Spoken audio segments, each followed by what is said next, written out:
1998 ஆண்டு முதல் நம்ம அதிமுகவும் பாரதிய ஜனதா கட்சி கூட்டணியை தொடர்ந்து அமைத்து வருகிறது. இது ஒரு இயல்பான கூட்டணி.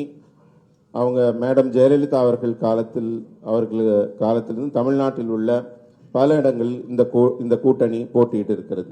எடப்பாடி அவர்களின் தலைமையில் தான் இந்த கூட்டணி நடைபெறப் போகிறது. அதனால ரொம்ப தெளிவா சொல்றோம், திரு எடப்பாடி அவர்களின் சீரிய தலைமையில் இந்த கூட்டணி அமைகிறது. வெற்றிக்கு பிறகு முடிவு செய்யப்படும். ஏடிஎம்கேவோட டிமாண்ட் என்னன்னு அவர் கேட்டதுக்கு, ஏடிஎம்கேவோட எந்த விதமான அவங்க டிமாண்டும் வைக்கவில்லை. இது ஒரு இயல்பான இயற்கையான கூட்டணி. சார், அதிமுகவின் தனிப்பட்ட அவங்க கட்சி விடயங்களில் நாங்கள் தலையிட போவதில்லை.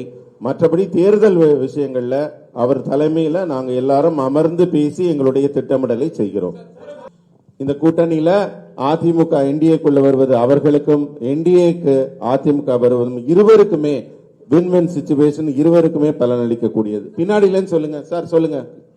அதாவது திமுக சர்க்கார் தமிழ்நாட்டில் சில முக்கியமான பிரச்சனைகளை தொடர்ந்து எழுப்பிக் கொண்டிருக்கிறார். அது சனாதனமாக இருக்கட்டும், மும்மொழி ஆகட்டும், டீலிமிட்டேஷன், இது போன்ற பல பிரச்சனைகளை எழுப்பிக் கொண்டிருக்கிறார். அது என்னன்னா, அவர்களுக்கு இருக்கிற ஆட்சியில் இருக்கிற முக்கியமான பிரச்சனைகள், ஊழல், மோசடி போன்ற பிரச்சனைகளிலிருந்து மக்களை திசை திருப்புவதற்காக இது போன்ற பிரச்சனைகளை எழுப்புகிறார்கள்.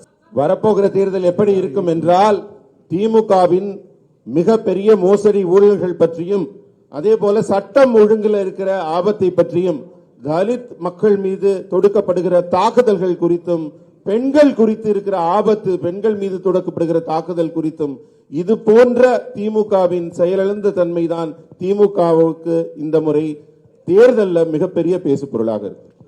இந்த தேர்தலில் திமுக மக்களுக்கு பதில் சொல்ல கடமைப்பட்டிருக்கிறது.